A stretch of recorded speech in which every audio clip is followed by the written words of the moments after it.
आज मैं आपको सेल समझाऊंगी। अच्छा, व्हाट इज सेल? सेल क्या है? आप सेल से क्या समझते हैं? Cell is one of the smallest structure of human body. Cell is one of the smallest and functional structure of human body. Means cell से ही मिलके हमारी बॉडी बनी है। जैसे सेल है, सेल से मिलके हमारा टिश्यू बना है।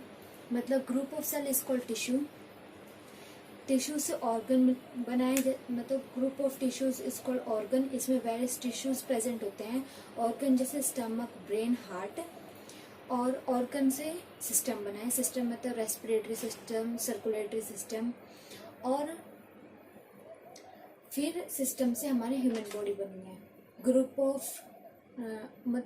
ग्रुप ऑफ सिस्टम मतलब all the systems together make the human body. सारे सिस्टम मिला के ह्यूमन बॉडी बनाती है। अच्छा, सेल एक लैटिन वर्ड में सेला वर्ड डिराइव हुआ है। जैसे सेला मीन्स स्मॉल चैम्बर या स्मॉल रूम। एक स्मॉल चैम्बर मतलब एक छोटा रूम, मतलब सेल का साइज मतलब बहुत छोटा होता है। एंड जो सेल है वो डिस्कवर्ड किया है रॉबर्ट हुक ने 1665 में।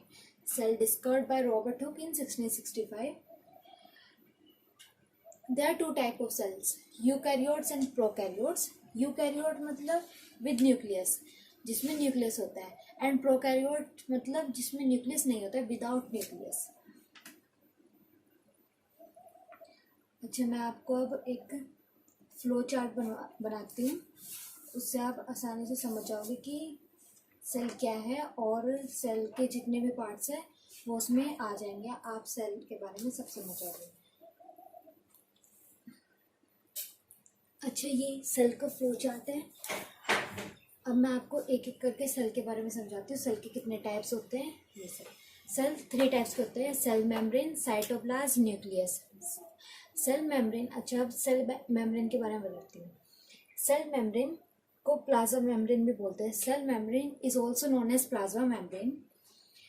ये एक प्रोटेक्टिव लेयर होती है जो साइटोप्लाज्म को मतलब प्रोटेक्ट करके रखती है। साइटोप्लाज्म को कवर करके रखती है, मतलब प्रोटेक्ट करके रखती है। उसको हम सेल मेम्ब्रेन बोलते हैं। सेल मेम्ब्रेन फॉस्फोलिपिड से मिलके बनता है। और फॉस्फोलिपिड 2 लेयर से मिलके बनते हैं। 2 लेयर मतलब 2 लेयर्स फॉस्फोलिपिड के। फैटी एसिड,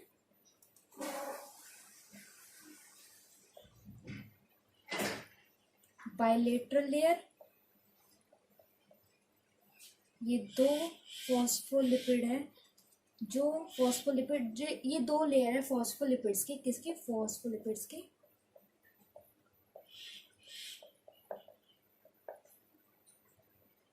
ये फॉस्फोलिपिड 2 लेयर से मिलके बनता है, फैटी एसिड और बाइलेटरल लेयर। जो सेल मेम्ब्रेन है वो 3 टाइप से मिलके बनते हैं, प्रोटीन्स, लिपिड्स और कार्बोहाइड्रेट। प्रोटीन 55% प्रेजेंट रहता है, प्रोटीन वो भी ग्लाइकोप्रोटीन। और lipids 40%, phospholipid. And carbohydrate glucose 5%। we can say that cell membrane basically composed of proteins, lipids and carbohydrate। तीन चीज से मिलके बनती है cell membrane, proteins, carbohydrates and lipids. अब साइटोप्लाज्म। अच्छा, मतलब सेल मेम्ब्रेन का फंक्शन क्या होता है? ये ट्रांसपोर्ट करती है इंट्रासेलुलर और एक्स्ट्रासेलुलर फ्लूइड को। मतलब इंट्रासेलुलर फ्लूइड मतलब जो सेल के अंदर फ्लूइड प्रेजेंट रहता है वो है साइटोप्लाज्म। और साइटोप्लाज्म किससे प्रोटेक्टेड रहता है? सेल मेम्ब्रेन से। तो इंट्रासेलुलर फ्लूइड हो गया साइटोप्लाज्म, और एक्स्ट्रासेलुलर फ्लूइड मतलब प्लाज्मा। अब साइटोप्लाज्म क्या होता है? Cytoplasm, what is cytoplasm? Cytoplasm is a jelly like structure. एक जेली टाइप का स्ट्रक्चर होता है। ये मेम्ब्रेन बॉन्डेड ऑर्गेनेली होता है। मेम्ब्रेन बॉन्डेड ऑर्गेनेली मतलब किसी चीज में, मतलब सेल मेम्ब्रेन में अंदर प्रेजेंट रहता है। जो किसी चीज, ये प्रोटेक्टिव रहता है ना सेल मेम्ब्रेन, मतलब ये मेम्ब्रेन बॉन्डेड ऑर्गेनेली होता है सेल मेम्ब्रेन के अंदर। और इसमें 70% वाटर प्रेजेंट होता है। 70% वाटर मतलब साइटोसोल। अब साइटोप्लाज्म के दो पार्ट होते हैं, सेल ऑर्गेनली एंड सेल इंक्लशन।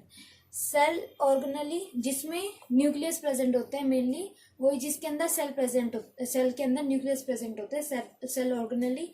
और किसी मतलब सेल मेम्ब्रेन के अंदर प्रेजेंट होती है जो चीजें, वो फर्स्ट है हमारा एंडोप्लाज्मिक रेटिकुलम। एंडोप्लाज्मिक रेटिकुलम एक मेम्ब्रेन बाउंडेड ऑर्गेनली होता है जिसमें न्यूक्लियस हो, प्रेजेंट इन सेल मेम्ब्रेन, जो सेल मेम्ब्रेन में प्रेजेंट होता है। Endoplasmic reticulum two types are of two types, smooth endoplasmic reticulum, endoplasmic reticulum को हम ER लिख सकते हैं, और rough endoplasmic reticulum. Smooth endoplasmic reticulum means ribosomal granules not present. Smooth means जिसमें ग्रेन्यूल्स प्रेजेंट नहीं होते। अब यहाँ पे ग्रेन्यूल्स दे रखा है, ग्रेन्यूल्स मतलब एक स्मॉलेस्ट पार्टिकल जिसमें एंजाइम्स प्रोटीन्स ये सब प्रेजेंट होते हैं ग्रेन्यूल्स में, और जो स्मूथ एंडोप्लाज्मिक रेटिकुलम में प्रेजेंट नहीं होते वो स्मूथ एंडोप्लाज्मिक रेटिकुलम होता है। और ये इसका इंटरकनेक्टिंग स्ट्रक्चर होता है। इसमें कोलेस्ट्रॉल स्टेरॉइड हार्मोन्स होते हैं जो हेल्प करते हैं स्केलेटन मसल्स में, एंड स्केलेटन मसल्स एब्जॉर्ब करती है calcium and metabolism. Then rough endoplasmic reticulum, इसमें ग्रैन्यूल्स प्रेजेंट होते हैं, इसमें प्रेजेंट होते हैं और इसमें एब्सेंट होते हैं, इसमें एब्सेंट और इसमें प्रेजेंट। प्रोटीन सिंथेसिस करता है और लिपिड्स, देन ट्रांसपोर्ट में हेल्प करता है प्रोटीन्स और लिपिड्स के गोल्गी बॉडीज में। देन एंडोप्लाज्मिक रेटिकुलम के बाद हमारा सेल ऑर्गेनली गोल्गी एपरेटस है। Golgi apparatus also known as post office of cell, it is present near the endoplasmic reticulum. ये गोल्गी एपरेटस एंडोप्लाज्मिक रेटिकुलम के पास प्रेजेंट होता है। Proteins and lipids have many parts than the Golgi bodies have them. Golgi bodies lipids और protein को transport करने में help करता है, प्रोटीन्स एंड लिपिड्स को ट्रांसपोर्ट करने में हेल्प करता है, जैसे मॉडिफाई करता है, then process, then labelling and then transport. Help in modify, processing, labelling and transport. अब एक्सोसाइटोसिस मतलब जो कोई एक्सोसाइटोसिस मीन्स कोई अनडाइजेस्टेड प्रोडक्ट या break down of the waste product जो सेल में प्रेजेंट होते हैं वो रिमूव हो जाते हैं बाय लाइसोसोम। गोल्गी एपरेटस के बाद हमारा सेल ऑर्गेनली लाइसोसोम है। लाइसोसोम को हम suicidal bag of the cell भी बोलते हैं या गार्बेज बैग ऑफ सेल। ये post office of the cell होता है एंड ये गार्बेज या suicidal bag of the cell. Lysosome engulf कर देता है, मतलब वो खा लेता है जो वेस्ट अनडाइजेस्टेड प्रोडक्ट है या जो वेस्ट प्रोडक्ट है सेल के अंदर, उसको रिमूव करने के लिए, या फॉरेन पार्टिकल्स होते हैं उसको रिमूव करने के लिए सेल के अंदर से वो लाइसोसोम उनको जो वेस्ट प्रोडक्ट है उनको रिमूव कर देता है। और जो WBC है उसमें जो लाइसोसोम प्रेजेंट होता है वो कंटेन करता है लाइसोजाइम, उसमें लाइसोजाइम होता है WBC में, और वो एंटीबैक्टीरियल की तरह एक्ट करता है। तो लाइसोसोम जो WBC है उसके अंदर से लाइसोजाइम बैक्टीरिया, इन्फेक्शन ये सब किल कर देता है हमारी बॉडी के अंदर से। गोल्गी एपरेटस पढ़ लिया, लाइसोसोम पढ़ लिया। Mitochondria, mitochondria means power house of the cell, it is also known as power house of the cell. ये ATP प्रोडक्शन करता है। ATP मतलब एडिनोसाइन ट्राइफॉस्फेट एनर्जी प्रोड्यूस करता है, इसलिए हम इसको power house of the cell बोलते हैं। अच्छा, हमारी बॉडी में कौन से ऑर्गन में माइटोकॉन्ड्रिया ग्रेटर अमाउंट में प्रेजेंट होता है? ग्रेटर अमाउंट में माइटोकॉन्ड्रिया हमारे लीवर और मसल्स में प्रेजेंट होता है। ये क्वेश्चन आ सकता है कि greatest amount of mitochondria is present in which organ, liver और मसल। अब है ribosomes. Ribosomes is a engine house of the cell. अच्छा, गोल्गी एपरेटस को post office of the cell बोलते हैं, लाइसोसोम को suicidal bag of the cell, mitochondria को power house of the cell and lysosome को engine house of the cell. Engine house of the cell इसलिए क्योंकि इसमें large complex RNA होता है 65% और प्रोटीन 35% विद H2O भी प्रेजेंट होता है। आरएनए जब राइबोसोम में प्रोटीन का प्रेजेंट होता है, जो RNA in ribosome with protein के साथ आरएनए राइबोसोम में also known as ribosome nucleic acid RNA जब बोलते हैं, जिसमें राइबोसोम में प्रोटीन प्रेजेंट होता है, उसको हम आरएनए बोलते हैं। RNA means ribosome nucleic acid. अब राइबोसोम भी दो पार्ट में डिवाइडेड है। इसके दो टाइप्स हैं, फ्लोटिंग राइबोसोम मीन्स फ्रीली, जो प्रोटीन फ्रीली डिस्ट्रीब्यूटेड होते हैं साइटोप्लाज्म के अंदर विदाउट एनी एक्शन, बिना किसी एक्शन करे, जो साइटोप्लाज्म फ्रीली डिस्ट्रीब्यूटेड होते हैं प्रोटीन्स, उसको हम फ्लोटिंग राइबोसोम बोलते हैं। और सेकेंड है बाउंडेड राइबोसोम मीन्स जो रफ एंडोप्लाज्मिक रेटिकुलम है उससे अटैच होकर गोल्गी बॉडीज को हेल्प करता है प्रोटीन सिंथेसिस करने में और लिपिड्स करने में। जो प्रोटीन सिंथेसिस और लिपिड्स प्रोड्यूस कराने में गोल्गी बॉडीज को हेल्प कराता है, ये होता है बाउंडेड राइबोसोम्स। सेंट्रोसोम न्यूक्लियस के पास प्रेजेंट होता है। आगे फर्दर रिप्लिकेशन, सेल के फर्दर रिप्लिकेशन में हेल्प करता है सेंट्रोसोम का एक टू सिलेंड्रिकल स्ट्रक्चर होता है, उसको हम सेंट्रियोल्स बोलते हैं। Two cylindrical structure have centrosome and called centrioles and centrioles help in the movement of chromosome during cell division. जब सेल डिवाइड होता है, सेल डिवीजन होता है, तो क्रोमोसोम के मूवमेंट में सेंट्रियोल्स हेल्प करता है। अब है सेल इंक्लंशन।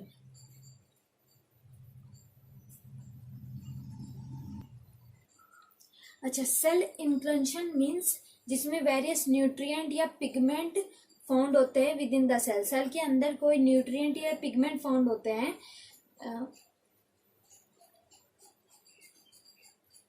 एग्जाम्पल जैसे ग्लाइकोजन या लिपिड। पिगमेंट जैसे मिलेनिन, ऐसे जो सेल के अंदर पिगमेंट या न्यूट्रिएंट प्रेजेंट होते हैं उसको सेल इंक्लंशन बोलते हैं। ग्रैन्यूल्स आपने समझ लिया था, एक स्मॉलेस्ट पार्टिकल होता है जिसमें एंजाइम्स प्रोटीन्स प्रेजेंट होते हैं। अब वैक्यूल एक स्टोरेज फंक्शन होता है। जितनी भी मेम्ब्रेन बाउंडेड ऑर्गेनेली है, इनको स्टोर करके रखता है वैक्यूल्स, बट एक्सेप्ट लाइसोसोम को छोड़कर इन और अदर ऑर्गेनेली को वो स्टोर करके रखता है, उसको हम वैक्यूल्स बोलते हैं, सेंट्रल वैक्यूल्स। न्यूक्लियस एक लार्जेस्ट सेल ऑर्गेनेली होता है ह्यूमन बॉडी का। एवरी सेल, मतलब आपको पता ही है, every cell in the body has nucleus. जितने भी सेल है बॉडी में सबके पास न्यूक्लियस है, बट मैच्योर इरेथ्रोसाइट के पास न्यूक्लियस नहीं होता। Mature erythrocyte means RBC, red blood cell के पास, मैच्योर इरेथ्रोसाइट के पास न्यूक्लियस प्रेजेंट नहीं होता। जैसे जैसे सेल मेम्ब्रेन एक मेम्ब्रेन से कवर्ड, सेल एक मेम्ब्रेन से कवर्ड है जिसको सेल मेम्ब्रेन बोलते हैं, ऐसे न्यूक्लियस एक मेम्ब्रेन से कवर्ड है जिसको न्यूक्लियर मेम्ब्रेन बोलते हैं। जैसे सेल मेम्ब्रेन का फंक्शन है, ऐसे ही सिमिलर बिल्कुल न्यूक्लियस का फंक्शन है।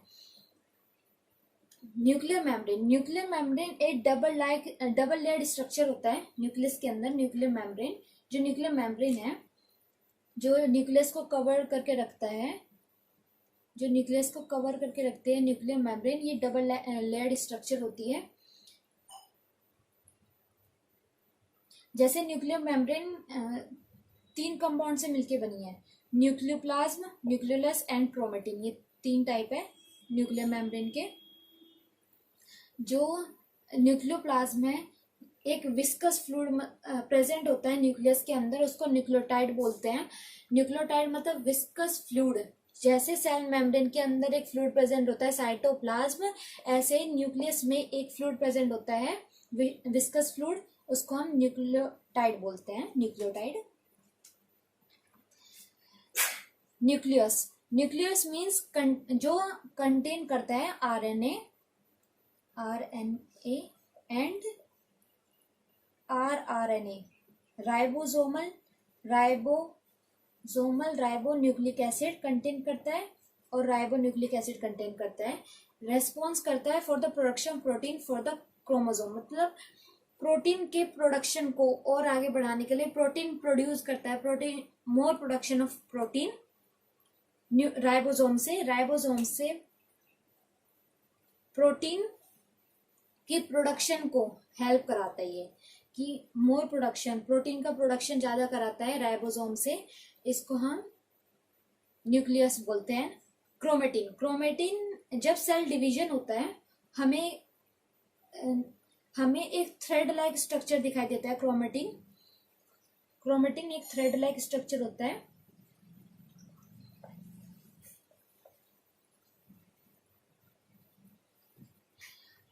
और जब सेल डिवीजन नहीं होता है, जब there is no cell division, chromatins are hard to सी।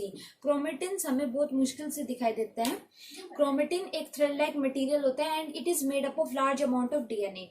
ये डीएनए से मिलके बना होता है, DNA deoxyribose nucleic acid DNA से मिलके बना है। And DNA molecule which are packed in chromatin, जो डीएनए मॉलिक्यूल क्रोमेटिन के अंदर प्रेजेंट होते हैं, जो पैक्ड होते हैं डीएनए मॉलिक्यूल क्रोमेटिन में, उसको वो हिस्टोन बोलते हैं। Packed in chromatin known as histone बोलते हैं उसको, हिस्टोन बोलते हैं।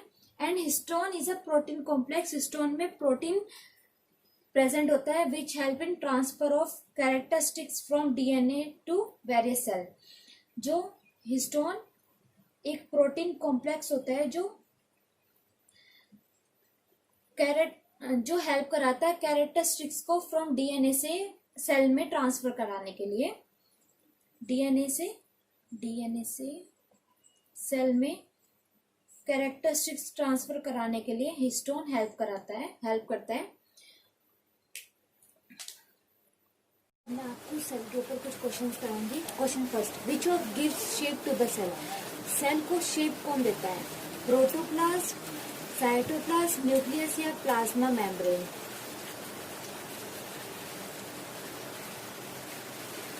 तो प्लाज्मा मेम्ब्रेन ने जो शेप देता है सेल को, प्लाज्मा मेम्ब्रेन या मतलब सेल मेम्ब्रेन जो जिसमें सेल कवर रहता है, उसके ऊपर जो लेयर होती है जिससे प्रोटेक्टेड रहता है सेल, ये साइटोप्लाज्म, वो सेल को शेप देता है। So answer is option D, plasma membrane. Question 2, the cell activities are controlled by. Cell activities किससे कंट्रोल होती है? साइटोप्लाज्म, न्यूक्लियस, प्लाज्मा मेम्ब्रेन या माइटोकॉन्ड्रिया?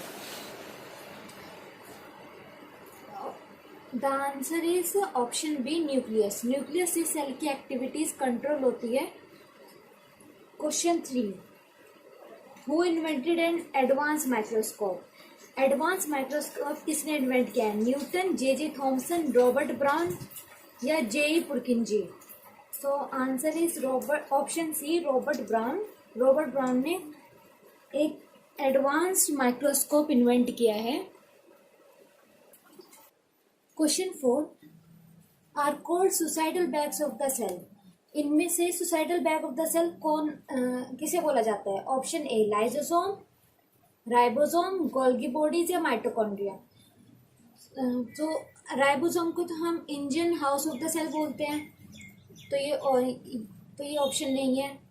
गोल्गी बॉडीज को post office of the cell बोलते हैं एंड माइटोकॉन्ड्रिया को power house of the cell. तो question में पूछे suicidal bags of the cell, तो suicidal bag of the cell lysosome को बोला जाता है। So answer is option A, lysosome. Question 5, name the protein factories of the cell. Protein factories, cell की protein factories किसे बोला जाता है? Option A mitochondria, cytoplasm, lysosome या राइबोसोम। तो प्रोटीन सिंथेसिस कौन करता है? Ribosome. So answer is option D, ribosome. Which is question 6, which is power house of the cell. मैंने पहले बताया था कि power house of the cell कौन किसे बोला जाता है? माइटोकॉन्ड्रिया को। So answer is option C, mitochondria. Question 7, which is responsible for the formation of new cell. Option A cell wall, vacuoles, ribosomes या सेंट्रोसोम। तो सेंट्रोसोम का क्या काम है? वो आगे जाके फर्दर रिप्लिकेशन करता है, तो आगे जाके एक न्यू सेल बनाता है। So answer is option D, centrosome. Question 8, the structure associated with the nucleus is. Nucleus के साथ कौन सा स्ट्रक्चर एसोसिएटेड होता है?